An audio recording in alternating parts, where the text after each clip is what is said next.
말씀 보겠습니다. 우리 오늘 볼 말씀은 데살로니가 후서 3장입니다.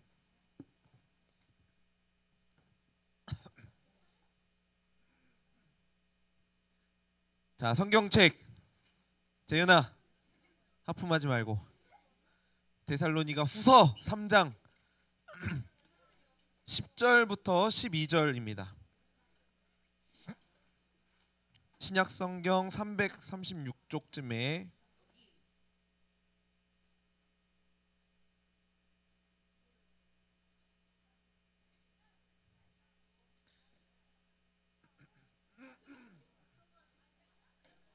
조용해.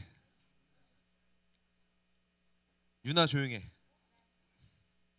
데살로니가 후서 3장 10절부터 12절.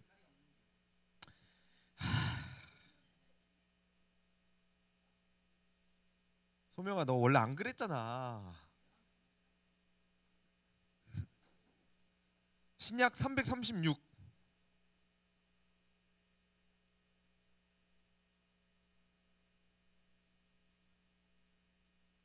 자, 10, 11, 12절. 우리 얼마 안 되니까 한 목소리로 같이 읽어보겠습니다. 10절부터 12절까지 한 목소리로 같이 읽겠습니다. 다 같이 시작. 우리가 너희와 함께 있을 때에도 일하기 싫어하거든 먹지도 말게 하라 하였더니 도무지 일하지 아니하고 일을 만들길만 하는 자들이 있다 하니 이런 자들에게 우리가 명하고 주 예수 그리스도 안에서 권하기를 조용히 일하여 자기 양식을 먹으라 하노라. 아멘. 자, 우리 10계명 다 같이 읽습니다. 1계명부터 시작. 신들을 2계명 3계명 하나님 여호와의 이름을 망령되게 부르지 마. 4계명 5계명 6계명 7계명 8계명 9계명 10계명 말라. 아멘.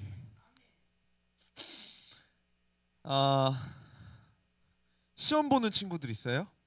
이제 언제 봐? 화요일, 수요일, 또 2주 뒤, 또 40일 뒤. 너 자세히 알아봐. 아닐 수도 있어. 맞아? 확실해? 확실해? 한 번 보는 게 원래 더 힘들어. 그지? 범위가 넓잖아. 화이팅. 시험 보는 사람들 화이팅. 네. 그 주중에 어떤 친구가 목사님한테 DM을 보냈어요. 뭐라고 보냈냐면은, 목사님, 미성년자는, 연수가 뭐라고 보냈지? 미성년자는 야동 같은 그런 거 못 보나요?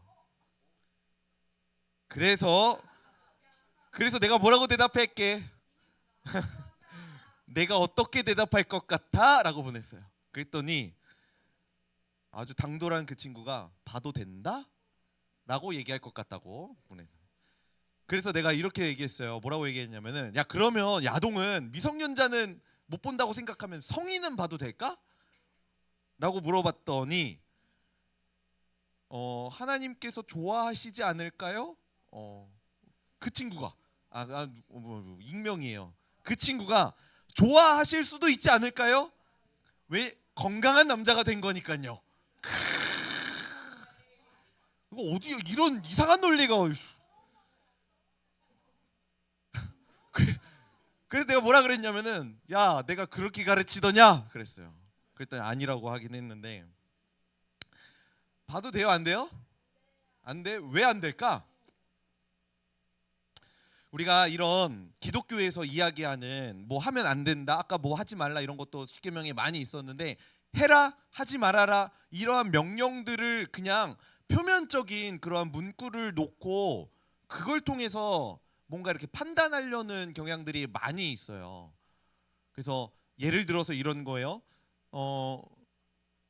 기독교인들은 술 먹으면 돼요, 안 돼요? 술 먹으면 돼, 안 돼? 왜 안 돼? 성경에 먹지 말라고 나와 있어요? 어? 성경에 먹지 말라는 얘기 없잖아. 근데 술 취하지 말라 그랬잖아요. 그러니까 취할 때까지만 안 먹으면 된다라는 것으로 받아들이려고 하는 그러한 사람들이 있단 말이에요. 그러니까 우리가 이 성경을 볼 때에 흔히 범하는 오류가 이 성경에 있냐 없냐 요거 가지고 표면적으로 드러나는 게 있냐 없냐 가지고 판단할 때가 많이 있다라는 거예요. 그런데 우리는 그러한 것 가지고 옳고 그름을 판단하려는 이 자세를 좀 내려놓고 사실 조금 더 근본적인 이유로 찾아가서 생각해 볼 필요가 있습니다. 하나님께서 왜 술 취하지 말라고 하셨는지, 왜 음란하지 말라고 하셨는지, 연승아 왜 간음하지 말라고 하셨는지, 이런 표면적인 거 말고 왜 그걸 그렇게 이야기하셨는지에 대한 것들을 고민할 필요가 있다라는 거예요. 그럼 왜 그럴까요, 하나님? 왜 야동을 보면 안 되고 술 마시면 안 되고 담배 피면 안 되고 왜 한국 교회 안에 그런 규칙들이 생겨나게 되는 걸까? 한번 이렇게 생각해 보면 좋을 것 같아요. 야동 보는 그 사람의 마음에 하나님이 자리할 수 있을까요?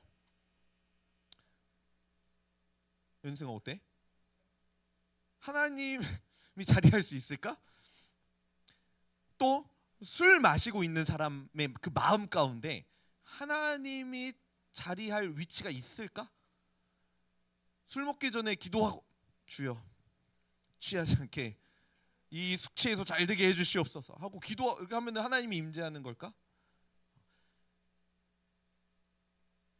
그 사람의 마음 가운데 정말 하나님이 위치할 수 있는가, 자리할 수 있는가, 이 고민을 우리가 던져야 된다. 인간은 이러한 것들을 하면서 하나님을 동시에 섬길 수 없는 연약한 자들이에요. 그래서 계속해서 고민해야 되는 거예요. 만약에 술 마시면서 나는 정말 하나님 사랑할 수 있다, 하나님만 뭐 해도 좋아요. 근데 그게 잘 안 되니까 문제인 거죠. 그래서 하나님께서는 이러한 하나님이 주인된 삶이 아니라 그 사람의 욕망이 주인된 삶에 대해서 계속해서 지적하고 있다라는 겁니다. 그렇기 때문에 의도가 가장 중요해요. 의도. 내가 이것을 어떠한 마음과 어떠한 의도를 가지고 하고 있는지가 굉장히 중요한 겁니다. 그래서 여러분들이 어떠한 마음을 품고 이 행동을 하는지, 어떠한 생각으로 어떠한 의도를 가지고 이 행동을 하는지, 그 행동 하나하나마다 여러분들의 마음을 점검해 보는 것이 굉장히 중요하다라는 겁니다. 왜냐하면 그 사람의 마음이 곧 그의 인생을 대변하기 때문이에요. 오늘 본문에서 이 문구를 우리가 좀 고민해 보면 좋을 것 같아요. 우리 데살로니가후서 3장 10절입니다. 같이 한번 읽어보겠습니다. 시작. 우리가 너희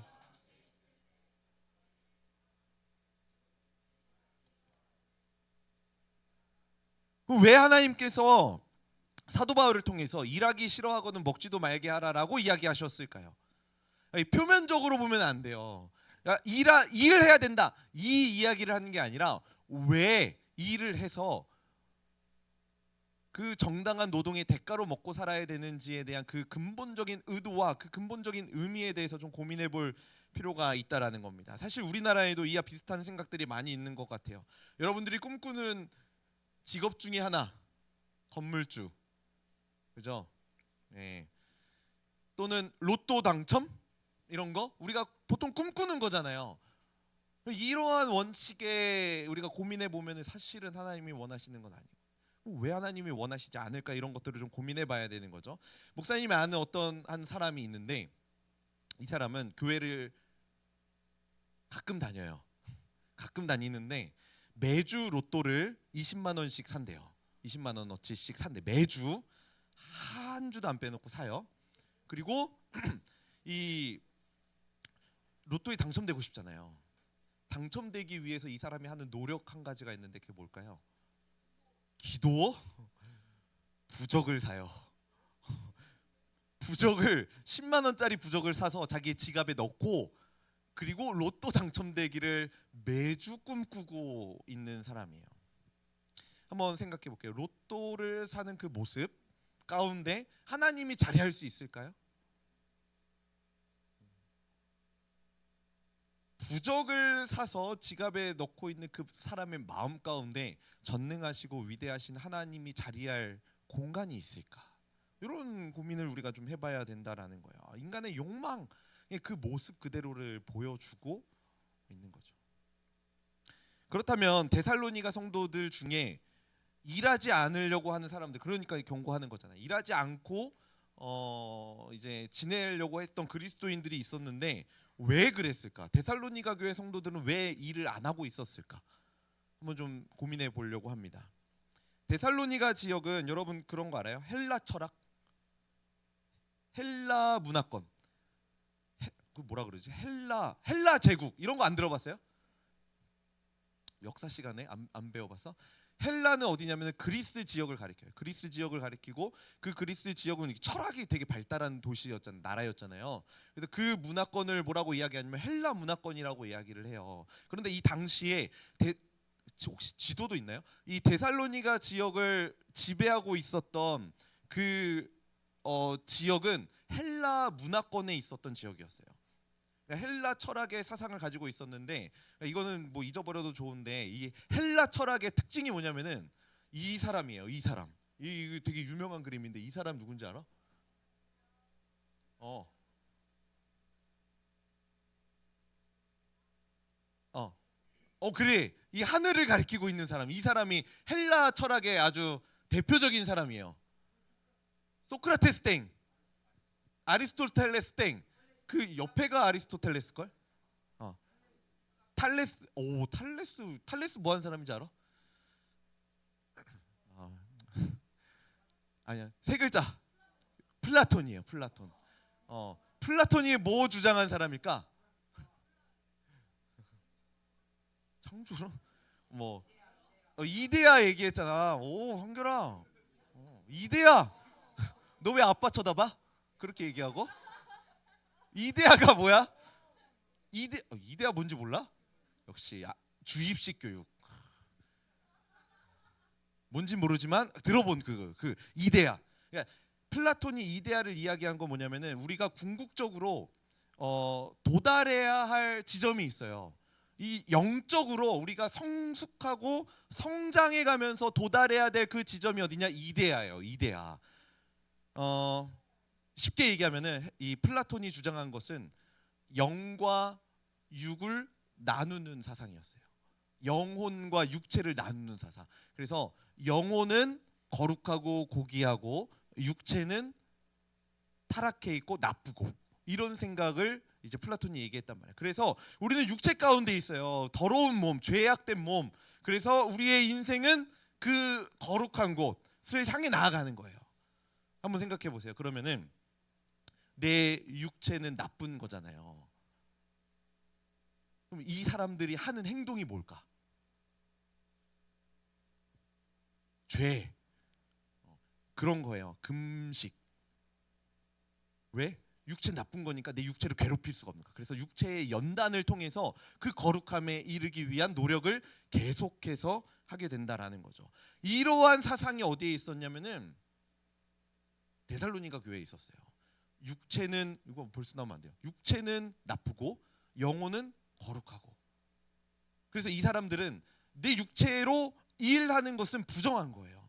내 육체를 가지고 일하는 건 거룩하지 못하는 거야. 어떻게 감히 내가 이런 일을 할 수 있어? 나 그리스도인인데 나는 이런 거 하지 않고 기도에 매진할 거야. 나는 예배에 매진할 거야. 찬양만 할 거야. 난 교회 가서 살 거야. 이런 생각을 하게 된다는 거죠. 그리고 세상에 사는 것은 하나님이 원하시지 않는 모습이라고 생각하는 거야. 이러한 생각을 가지고 있으니까 일을 할 수가 없는 거예요. 왜? 일하는 것은 더러운 일이거든요. 쉽게 여러분들의 삶을 놓고 좀 비교해 보자면 이런 거예요. 여러분, 학교는 거룩한 곳이에요? 타락한 곳이에요? 왜 그렇게 생각해? 너네도 아주 그 헬라 철학의 그 영향권 아니에요. 학교는 타락한 곳이고 교회는 그러면 좋은 거룩한 곳. 이런 생각. 이게 바로 플라톤이 얘기한 영육이원론의, 데살로니가 성도들도 마찬가지였어요. 밖에서 살아가는 것은 타락한 삶이고 교회 안에서 기도하고 하나님을 바라보는 이 삶은 거룩한 곳이고, 그러니까 세상에서 일을 할 수가 없는 거예요. 그래서 복음을 받아들이고 예수님을 믿는 데살로니가 성도들 중에 일을 하지 않으려는 사람들이 생겨나기 시작했던 거예요. 일을 하지 않고 나는 교회에서 예배만 드릴 거야. 일하지 않고 나는 교회에서 그런 영적인 세계를, 이데아를 향해서 나아가기 위해서 교회만 있을 거야. 기도만 할 거야. 이런 사람들이 늘어나기 시작했다라는 거예요. 그런 차원에서 사도 바울이 데살로니가 교회 성도들을 향해서 지적하고 있는 거죠. 이 일하는 거 가치 있는 일이야. 하나님께서 너를 그곳으로 보내셔서 그곳에서 하나님 나라를 이루도록 너를 보내셨어라고 사도 바울이 교훈하고 있다라는 거죠. 영혼도 귀하지만 영혼이 귀한 만큼 육체도 귀하다. 그렇기 때문에 이 일하지 않으려고 하는 자 먹지도 말아라. 이 일은 고귀한 것이다 라고 이야기하고 있는 거죠. 단순히 표면적인 내용들만 보는 것이 아니라 거기에 딸려오는 근본적인 그 원인들, 의도를 우리가 좀 생각해 볼 필요가 있다는 겁니다. 여러분, 육체와 영혼은 분리되지 않아요.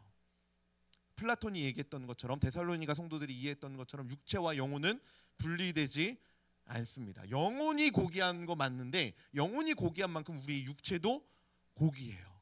귀한 거예요. 그리고 이 영혼과 육체는 연결되어 있어요. 이런 거예요. 우리가 어떻게 알 수 있냐면, 여러분 몸이 아프면 마음도 아파요. 그죠? 또 마음이 아프면 몸이 또 아프다. 영혼과 육체는 분리할 수가 없어요. 마찬가지로 여러분들 교회에서 예배 잘 드리는 거 중요해요. 그런데 삶의 자리에서 예배 잘 드리는 것도, 거룩한 그리스도인으로 살아가는 것도 굉장히 중요해요. 야동으로 몸 망가뜨리지 말고, 술 담배로 몸 망가뜨리지 말고, 야 연승이 보지 마. 나를 향해 하시는 말. 야동으로 내 몸을 더럽히지 말고, 술 담배로 내 몸을 더럽히지 말고, 거룩하지 않은 모습으로 내 삶을 더럽히지 말고, 우리의 삶의 전 영역에서 하나님을 예배하는 삶을 살아야 된다라고 이야기를 하고 있는 거죠. 자, 이런 관점으로 그 종교개혁자였던 마르틴 루터가 이제 조금 익숙해지지 않았니? 목사님 막 여러 번 얘기해서, 나야 수련회 때 얘기했잖아. 마르틴 루터, 그 사람의 삶에 대해서 좀 생각해 보려고 해요. 목사님이 루터를 되게 좋아하는데, 좋아하는 이유 중에 하나가 이 사람이 가르친 사상 중에 이것이 있기 때문이에요. 뭐예요? 만인 제사장. 이게 뭐냐면 모든 사람이 다 제사장이라는 거예요. 모든 사람이 다, 너희들이 다 제사장이야. 이걸 루터가 이야기했거든요. 만인 제사장이라는 이 개념은요, 이 당시에 그 교회가 가지고 있었던 배경과 굉장히 연결이 돼요. 이게 뭐냐면, 이런 교회 안에 이런 분위기들이 있었어요. 사제, 평신도 간의 거룩함의 차이가 있다. 이런 거예요. 난 목사잖아. 너희들하고 나중에 누가 좀 더 거룩한 삶을 살고 있겠니? 왜? 나는 어떻게 살고 있는데? 나 목사인데? 나 목사야. 나 맨날 기도하고 말씀 보고 그런단 말이야. 교회 안에 이러한 생각들이 있었어요. 목사, 사제들은 거룩한 사람, 저 사람은 선택받은 사람, 하나님의 일을 하는 귀한 주의 종이라는 생각이 있었고, 평신도들은 뭐 하나님 나라의 뭐 찌꺼기들, 이런 생각들이 교회 안에 있었어요. 그러니까 영적인 사람과 그리고 영적이지 못한 사람들을 나누는 이러한 사상들이 있었다라는 거예요. 그런데 루터가 성경을 읽어봤더니 그게 아닌 거예요. 성경을 읽어봤더니 사제나 평신도나 동일하게 구원을 받을 수 있는 길이 딱 한 가지 있어요. 뭘 통해 구원받아요? 예수님을 통해 구원받잖아요. 사제도 예수님을 통해서 구원받는다고요. 평신도도 예수님을 통해서만 구원받을 수 있어요. 동일한 인간이라는 것을 루터가 보게 되었던 거죠. 오직 의인은 무엇으로 살리라? 믿음으로 말미암아 살리라. 네. 루터가 그것을 발견한 다음에, 사제들만 제사장이 아니라 사제들을 통해서 하나님께 나아가는 것이 아니라 예수님을 통해서 나아가는 우리 모두가 제사장이구나 라는 것을 알고 이걸 이야기했다라는 거예요. 그러니까 누가 더 영적인 사람이냐, 누가 더 육적인 사람, 이런 개념이 아니에요. 목사님도 예수님을 믿어야 구원받아요. 여러분도 박진우를 믿어야 구원받는 것이 아니라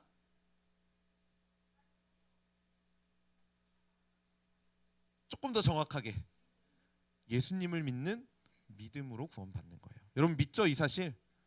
네, 그 루카스 크라나흐라는 화가가 있는데요. 이 사람 너무 멋진 사람이에요. 루터의 친구였는데 그림 한번 보여주세요. 루카스 크라나흐라는 화가가 이 그림을 그렸어요. 이 그림의 제목은 무엇이냐면은 최후의 만찬이야. 한결이 너 좀 오늘 하는데 최후의 만찬이야.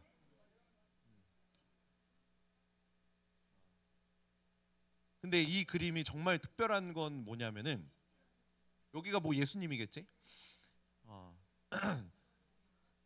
이게 몇 명일까? 몇 명이야? 총? 13명이야? 그게 중요한 게 아닌데 루카스 크라나가 일부러 의도적으로 뭐 안 중요해. 이 얘가 누군지 알아?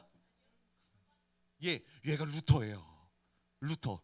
예. 포도주 잔을 들고 여기 포도주를 건네려고 하는 사람이 이 루터야. 한번 생각 외모로 루터 왜 루터를 그렸을까요? 친구니까 그랬겠지만 의미가 있는 거예요. 원래 이 최후의 만찬에는 누가 있는 자리예요? 예수님의 제자들이 있는 자리잖아요. 사도들이 있는 자리인데 일부러 그 사람 중에 한 사람을 루터로 그리면서 이 루터 본인이 예수님의 진짜 제자다.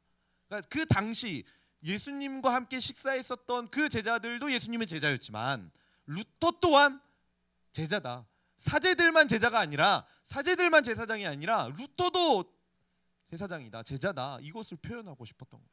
그리고 포도주를 들고 주고 있는 옆에 있는 그 칼 찬 사람, 이 사람은 누군지 알아요? 이 그림을 그린 크라나흐의 아들이었어요. 자기의 아들을 모델로 삼아서 일부러 여기다 그려놔요. 그리고 다른 사람들은 못 알아봤는데 루터 왼쪽에 있는 이 사람은 누군지 알아요? 그 당시 인쇄소 사장님. 그 성경을 인쇄해서 발간했었던 그 인쇄소의 사장님의 얼굴을 여기다 그려놨어요. 이 그림이 그리고 있는 깊은 의미가 있어요. 예수님의 식사 자리에서 함께 있었던 그 제자들만 예수님의 제자가 아니라는 거죠. 그렇다면은 사실 이 제자들의 위치에 있는 자리는 여러분들의 자리인 거예요. 여러분들이 예수님의 제자이고 이 예수님을 통해서 하나님께 나아갈 수 있는 거죠. 그런데 이 당시의 교회에 있었던 사람들은 예수님의 제자들, 사도들은 평범한 사람이 아니라고 생각했어요. 뭔가 위대한 사람, 우리와는 차원이 다른 사람이라고 생각했었던 거죠. 그래서 이 사람들을 나중에 막 성인으로 올려요. 교회에 있는 그 지도자들을 성인, 저 사람은 우리가 범접할 수 없는 거룩한 사람이야. 성인으로 위대하고 그 성인으로 높여드리고 그 사람들 막 추앙하고 예배하고 막 그러한 일들을 교회가 행했었거든요. 그거 아니라는 거예요. 이게 바로 루터가 이야기한 만인 제사장이라는 개념입니다. 이걸 이제 우리의 삶으로 좀 적용해 봐야겠죠. 여러분들을 학교로 보내신 분은 누굴까요? 하나님이십니다.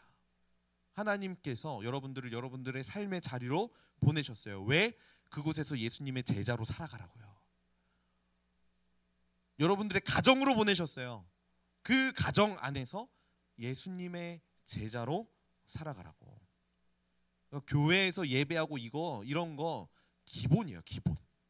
예배 드리는 것은 여러분들의 삶의 자리로 그 예배가 이어지는 것이 그 예배의 완성이라는 것을 기억할 수 있길 소원합니다. 교회에서만 하는 거 아니에요. 예배는 여러분들의 삶의 자리에서도 예배하는 삶으로 부르심 받았다라는 것, 그것을 기억해야 됩니다. 그래서 사도 바울은요, 자기에게 맡겨진 일, 그 삶의 자리에서, 이게 데살로니가 성도들이 일 안 하려고 했잖아요. 그런데 그 일하지 않는, 최선을 다하지 않는 그 사람들을 향해서 게으르다라고 표현합니다. 같이 읽어볼까요? 시작.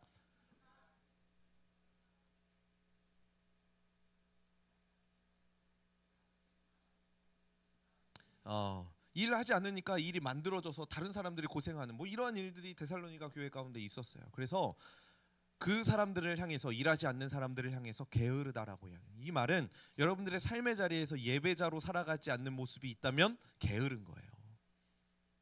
그걸 지적하는 거예요. 삶 속에서 거룩하게 그 삶을 거룩함으로 살아내려고 하는 노력이 없는 그 삶을 가리켜서 사도 바울은 게으르다라고 이야기하고 있는 거죠. 목사님에게 한 가지 소원이 있다면 우리 중등부 친구들이 하나님 앞에서 게으르지 않았으면 좋겠습니다. 하나님 앞에서만큼은 뭐 여러분들이 공부하고 뭐 때로는 뭐 여러분들에게 맡겨진 어떤 일들에 있어서 게으를 수는 있겠지만, 놓칠 수 있겠지만 하나님 놓치지 말자고요. 하나님 붙잡고 하나님을 맡겨주신 일, 하나님이 부르신 그곳에서는 게으르지 않고 맡겨진 그 임무를 잘 감당해서 삶의 예배를 하나님 앞에 올려드리는 우리 중등부가 되길 소원합니다. 찬양합시다. 우리 오늘 찬양은 주 은혜임을이라는 찬양을 할 건데, 목사님이 이 찬양을 고른 이유는 맨 마지막에 이런 고백이 있어요.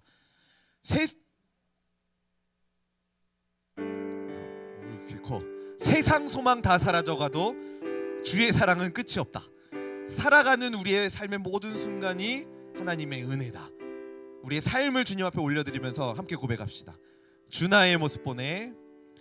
주 나의 모습 보네. 상한 나의 맘 보시네. 주 나의 눈물 안에 홀로 울던 맘 아시네. 다시 한 번 더. 주 나의 모습 보네. 주 나의 모습 보네. 상한 나의 맘 보시네. 주 나의 눈물 안에 홀로 울던 맘 아시네. 세상 소망 다 사라져가도 주의 사랑은 끝이 없으니, 살아가는 이 모든 순간이, 살아가는 이 모든 순간이 주의 힘을 나는, 우리 2절로 고백합니다. 주 사랑 내게 있네. 주 사랑 내게 있네. 그 사랑이 날 채우네. 주 은혜 내게 있네. 그 은혜로 날, 우리 함께 고백합니다. 세상 소망 다 사라져가도 주의 사랑은 끝이 없으니, 살아가는 이 모든 순간이 주의 힘을, 우리 한 번 더. 세상 소망 다 사라져가도, 세상 소망 다 사라져가도 주의 사랑은 끝이 없으니, 살아가는 이 모든 순간이 주의 힘을, 우리 마지막으로 살아가는 이 모든 순간이, 살아가는 이 모든 순간이 주의 힘을 나는 믿네. 우리 시간 같이 기도합시다. 우리 방금 고백한 것처럼 내 살아가는 모든 순간이 하나님이 함께 하시는 은혜의 순간임을 우리가 믿고 다시 한 번 더 결단하길 원합니다. 우리의 삶을 향하여 우리를 보내신 하나님, 나의 삶의 그 자리에서 예배자로 살아가게 하여 주시옵소서. 예배자로 살아가서 그 나의 삶의 전 영역에서 거룩한 예수님의 제자로 살아갈 수 있도록 하나님 도와주시옵소서. 우리 오늘 말씀을 기억하면서 우리 주여 부르짖고 우리 하나님 앞에 함께 기도하며 나아가도록 하겠습니다. 기도합니다. 주여, 하나님, 우리의 삶을 통하여 거룩한 예배자가 되길 소원합니다. 교회에서 예배하는 것 말고 우리의 삶을 통하여서도 그 예배가 이어지는 삶이 되길 소원합니다. 내가 살아가는 나의 삶의 모든 순간이 하나님께서 나를 다스리시고 나와 함께 하시고 하나님의 은혜가 머무는 예배자의 삶임을 우리가 기억하며 살길 소원합니다. 우리 중등부 친구들 한 사람 한 사람의 삶을 기억하여 주셔서 이들의 삶 가운데 주님 찾아가 주시고 은혜를 주시고 부르신 그 자리에서 예배자답게 살아갈 수 있는, 예배자로서 살아갈 수 있는 그리스도인들 되게 하여 주시옵소서. 우리 친구들의 삶을 통하여 우리의 삶의 전 영역에서 그 하나님의 은혜를 바라보고 쫓고 살아가는 그런 삶이 될 수 있도록 주님 역사하시고 함께하여 주시옵소서. 하나님, 우리의 삶의 모든 순간이 하나님께서 다스리시는, 하나님이 주인 되시는 삶임을 우리가 다시 한 번 더 기억하며 나아갑니다. 살아가는 모든 순간 가운데 은혜로 함께하여 주시는 그 하나님을 붙잡고 살아가는 우리 중등부 친구들의 삶이 되게 하여 주시옵소서. 그래서 우리 친구들을 부르신 그곳에서, 삶의 자리 그곳에서 하나님을 예배하게 하시고 내 행동 하나하나를 통하여 하나님 예배하게 하시고 내 언어 하나하나를 통하여 하나님을 예배하는 삶으로 살아갈 수 있도록 우리 친구들의 삶 가운데 함께하여 주시옵소서. 예수님의 제자답게 살아갈 수 있도록 도와주시옵소서. 감사드리며 거룩하신 예수 그리스도의 이름으로 기도하옵나이다. 아멘. 우리 찬양 헌금, 우리 찬양 후렴 부르면서 헌금 하나님 앞에 올려드립니다. 세상 소망, 세상 소망 다 사라져가도 주의 사랑은 끝이 없으니 살아가는 이 모든 순간이 주의 힘을 난 다시 한 번 더 세상 소망 다 사라져가도 세상 소망 다 사라져가도 주의 사랑은 끝이 없으니 살아가는 이 모든 순간이 주의 힘을 나는 믿네. 드려진 헌금을 위해 기도하겠습니다. 하나님, 우리의 삶의 모든 순간에 함께 하시는 하나님의 은혜에 감사하여 우리 중등부 친구들의 정성을 다해 하나님 앞에 예물을 올려드립니다. 우리 친구들의 이 귀한 마음을 하나님 받아주시고 우리에게 있는 모든 것이 하나님으로부터 왔음을 기억하고 감사하며 그 모든 것을 공급해 주신 하나님을 찬양하며 예배하는 예배자가 되게 하여 주시옵소서. 우리의 삶 가운데 늘 동행하시고 함께 하시는 그 하나님의 부르심을 기억하며 살아가는 귀한 예배자들, 예수님의 참된 제자들 되게 하여 주시옵소서. 감사드리며 모든 영광 주님께로만 올려드리며 거룩하신 예수 그리스도의 이름으로 기도하옵나이다. 아멘. 우리 예수님이 가르쳐 주신 기도 고백합니다. 하늘에 계신 우리 아버지여, 이름이 거룩히 여김을 받으시오며 나라가 임하옵시며 뜻이 하늘에서 이루어진 것 같이 땅에서도 이루어지이다. 오늘날 우리에게 일용할 양식을 주옵시고 우리가 우리에게 죄 지은 자를 사하여 준 것 같이 우리 죄를 사하여 주옵시고 우리를 시험에 들게 하지 마옵시고 다만 악에서 구하옵소서. 대개 나라와 권세와 영광이 아버지께 영원히 있사옵나이다. 우리 하나님께 감사와 영광의 박수 올려드리겠습니다.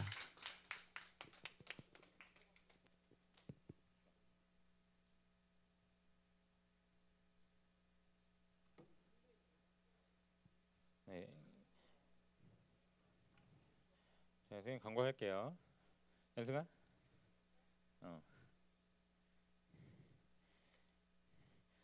어. 그 원래 우리 지난주가 뭐였죠? 네, 생일 축하했는데 생일자가 안 왔었어. 그래가지고 오늘 간단하게 생일 축하를 해줄게요. 우리 생일자 누구였죠?